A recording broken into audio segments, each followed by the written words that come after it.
Doubt उसके analysis करेंगे। Company का नाम है बजाज, चोलामंडलम फाइनेंस हो गया और एयू स्मॉल फाइनेंस 50, इसका 52 वीक्स ही रहा है, बट उस पर भी एक नज़र डाल लेते हैं। सेल्स की बात करें तो पिछले 5 साल की अगर हम। हेलो दोस्तों, कैसे हैं आप सब। दोस्तों काफ़ी टर्बुलेंट मार्केट है। अगर आप निफ्टी की बात करें, किसी दिन ऊपर किसी दिन नीचे, और हम सब के दिल की धड़कनें भी उसी हिसाब से ऊपर नीचे होती रहती है। और ग्लोबल जो इन्वायरमेंट है, जो ग्लोबल सिनारियो है, यूएस मार्केट की स्पेशली बात करें तो काफ़ी ज़्यादा गिरी हुई है, तो कहीं ना कहीं उसकी इम्पैक्ट हमें निफ्टी में भी दिख रही है। और ऐसे वक्त में मेरा ये मानना है कि हमें इन्वेस्टमेंट अपनी जारी रखनी चाहिए, क्योंकि लॉन्ग टर्म में यही जो अभी हम लोग जो इन्वेस्टमेंट कर रहे हैं, यही लॉन्ग टर्म में अच्छा खासा होपफुली फ़ायदा देगा। क्योंकि जब मार्केट हाई रहती है उस टाइम पे इन्वेस्टमेंट करने का जिगर दिल सबको रहता है, लेकिन उस टाइम पे इन्वेस्टमेंट करने से कोई बहुत ज़्यादा रिटर्न मतलब शॉर्ट टर्म में या मिड टर्म में आपको नहीं मिलेगा। लेकिन जब मार्केट नीचे अगर उस लेवल पे आप इन्वेस्टमेंट कर रहे हैं थोड़ी हिम्मत दिखा के, तो if you are going long, अगर हम लोग यहाँ बेसिकली लॉन्ग टर्म इन्वेस्टमेंट की ही बात करते हैं, the channel is exclusively dedicated for long term investment, तो फंडामेंटल एनालिसिस वगैरह हम लोग करते हैं, तो हमारी जो स्टॉक पिक भी होगी वो completely that will be based on fundamental analysis. तो जो कंपनी स्ट्रांग है, फंडामेंटली काफ़ी स्ट्रांग है, जिनके थर्ड और फोर्थ क्वार्टर जो रिजल्ट्स आ चुके हैं वो रिजल्ट्स उस हद तक बुरे नहीं हैं, और कई कंपनियां ऐसे हैं जहां रिजल्ट भी काफ़ी अच्छे दिखे हैं, उसके बावजूद भी स्टॉक प्राइसेस काफ़ी गिरे हैं। अगर आप डिटेल एनालिसिस स्टडी करोगे तो काफ़ी बेहतरीन कंपनियां हैं जो 15 से 40% अपने पीक से नीचे मिल रही हैं। तो मेरे हिसाब से दोस्तों अपना कंप्लीट एनालिसिस करें, स्टडी करें, और जो कंपनी फंडामेंटली आपको बेहतरीन स्ट्रांग लग रही है, जिनके रिजल्ट ठीक ठाक रहे हैं, तो ये एक टाइमली रिसेशन है मेरे हिसाब से। आगे ये कंपनियां अगर अभी इन्वेस्टमेंट हम कर रहे हैं तो ठीक ठाक फ़ायदा देगी। तो उसी थीम पे आगे बढ़ते हुए दोस्तों आज जो कंपनी हम लाए हैं आपके लिए, जिसकी हम लोग डिटेल फंडामेंटल एनालिसिस करेंगे, इनसाइड आउट उसकी एनालिसिस करेंगे, कंपनी का नाम है बजाज फाइनेंस। आप सब ने सुना होगा, बेहतरीन नॉन बैंकिंग फाइनेंशियल कॉर्पोरेशन है, आपके स्क्रीन में डिटेल दिख रहा होगा। अगर ये कंपनी की बात करें तो इंडिया की सबसे बड़ी एनबीएफसी कंपनी है ये, और जो ऐसे ऑटो लैंडिंग लोन्स वगैरह देती हैं। इस कंपनी की प्रोज एंड कॉन्स की बात करें तो इसका जो रिसेंट ट्रैक रिकॉर्ड है 3 से 5 साल का, काफ़ी तगड़ी सेल्स और काफ़ी तगड़ी इसकी प्रॉफिट रही है। और इसके कैगर की बात करें अगर 5 साल का एवरेज ले ले तो ऑलमोस्ट 30% रहा है, विच इज़ एक्सेप्शनल। और वहीं फ्लिप साइड नेगेटिव्स की बात कर ले तो कुछ हद तक ये कंपनी अभी भी महंगी है, जबकि काफ़ी गिरा है, उसके बावजूद भी काफ़ी महंगी है कंपैरेटिवली उसके पीएस से कंपेयर करें तो। लेकिन again bye its own standard company की स्टॉक प्राइस काफ़ी नीचे आ चुकी है। अब इसके कॉम्पिटिटर्स की बात कर ले इसके इंडस्ट्री में, सेक्टर में, तो मुथूट फाइनेंस हो गया, चोलामंडलम फाइनेंस हो गया और एयू स्मॉल फाइनेंस बैंक हो गया, ये इसके कुछ कॉम्पिटिटर्स है। और अब हम इसके इन्वेस्टर्स के बारे में बात करते हैं, जो कि बहुत ही इंपॉर्टेंट होता है। यहाँ प्रोमोटर्स की स्टेक ऑलमोस्ट 56% है, एफआईआई की स्टेक ऑलमोस्ट 21% है, डीआई की स्टेक ऑलमोस्ट 11% है, और रिटेल जो हमारे और आप जैसे है हम लोगों की स्टेक ऑलमोस्ट 12% इस कंपनी में है। प्रोमोटर्स की स्टेक में हमेशा देखता रहता हूँ, और आगे इसमें डिटेल में भी जाएंगे कि पिछले 1 साल में इसमें कोई बहुत ज़्यादा डाइल्यूशन हुआ है या नहीं, लेकिन इस कंपनी में 56% इज़ अ गुड नंबर। अब कुछ की इन्फॉर्मेशन देख लेते हैं, थोड़ी मैट्रिक्स देख लेते हैं।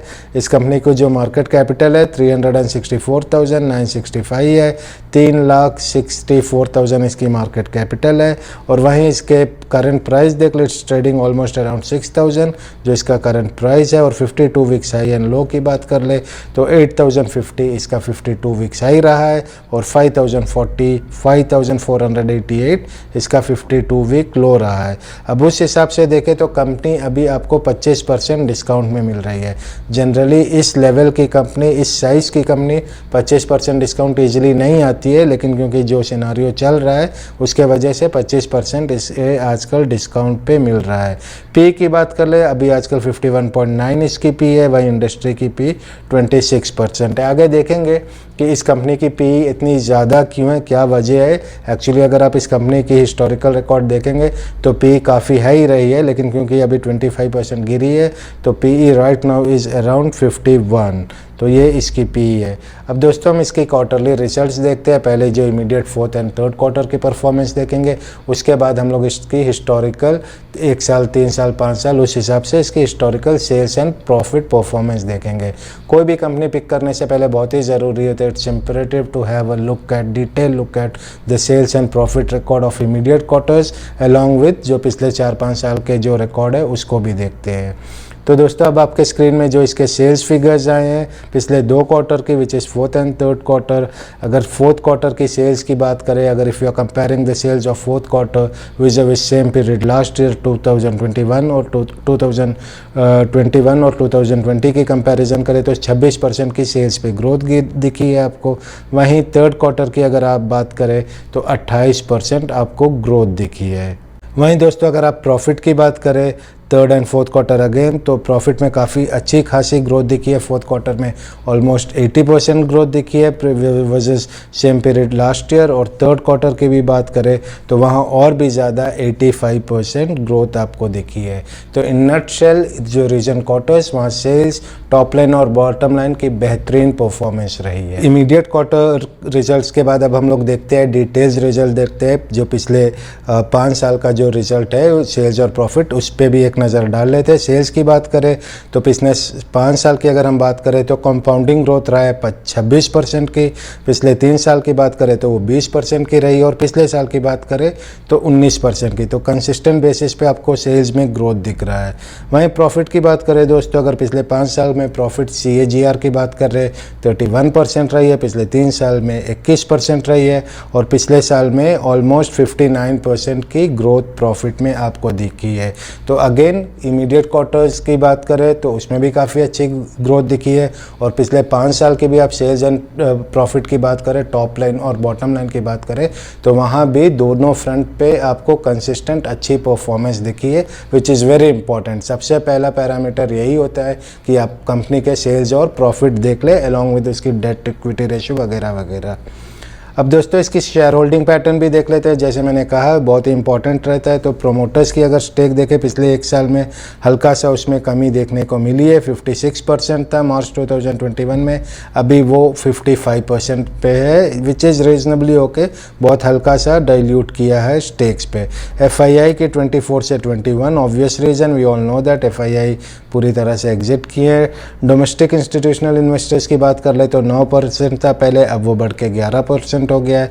और पब्लिक की बात करें तो वहाँ भी आपको कुछ हद तक ग्रोथ दिखी है, 10.5 से 11.15 वहाँ होल्डिंग्स पब्लिक ने अपनी बढ़ाई है। अब दोस्तों प्राइस कैगर पे देख लेते हैं, जिसके वजह से हम सब इन्वेस्टमेंट करते हैं कि कंपनी ने इन्वेस्टर्स को किस हिसाब से रिवॉर्ड किया है। तो पिछले 5 साल की बात करें तो 44% से इन्वेस्टर्स को इसने रिवॉर्ड किया। कैगर की बात हो रही है ईयर ऑन ईयर बेसिस पे। पिछले 5 साल के रिकॉर्ड ऑलमोस्ट 44% से ग्रोथ है। शेयर प्राइस पे, स्टॉक प्राइस पे 3 साल की 34%, 1 साल की बात करें तो 41% और ईयर टू डेट की बात करें तो ऑलमोस्ट 20% से इसकी स्टॉक प्राइस गिरी है, जिसके वजह से हम इस स्टॉक की बात आज कर रहे हैं। अब दोस्तों जो कंपनी की हिस्टोरिकल परफॉर्मेंस रही है उसी बेसिस पे एक एजम्पशन कर लेते हैं, अगर आगे भी कंपनी इस हिसाब से परफॉर्म करे तो वो अपने इन्वेस्टर्स को कितना रिवॉर्ड करेगी। यहाँ हम लोग सबसे छोटी फिगर लेते हैं विच इज़ 34%। तो 1 लाख अगर 34% के हिसाब से देखा जाए तो 5 साल में बन जाता है 4,30,000 और अगर आप ये 10 साल की बात करें तो ये ऑलमोस्ट 18,50,000 के करीब बनता है। Assuming that the company is able to grow the share at 34% going forward, अगर 34% से कंपाउंड कर रही है तो ये आपके रिटर्न्स होने के चांसेस है। तो कंपनी जिसके बारे में हम लोग आज डिटेल में बात किए वो बजाज फाइनेंस था। काफ़ी हिस्टोरिकल परफॉर्मेंस काफ़ी तगड़ी रही है। आप अपने तरफ से भी इस कंपनी को ठीक ठाक स्टडी करें। अच्छी खासी इसमें प्राइस में फॉल आई है। मैं पर्सनली इन्वेस्टेड हूँ, आपने देखना है अपने एनालिसिस के बेसिस पे जो मैंने शेयर किया इस वीडियो में, उस बेसिस में कि is it the right time to enter the company. दोस्तों उम्मीद करता हूं कि आपको आज की डिटेल स्टडी पसंद आई होगी बजाज फाइनेंस में, और आपकी कोई ओपिनियन या सजेशन हो तो प्लीज़ मेरे साथ शेयर करें।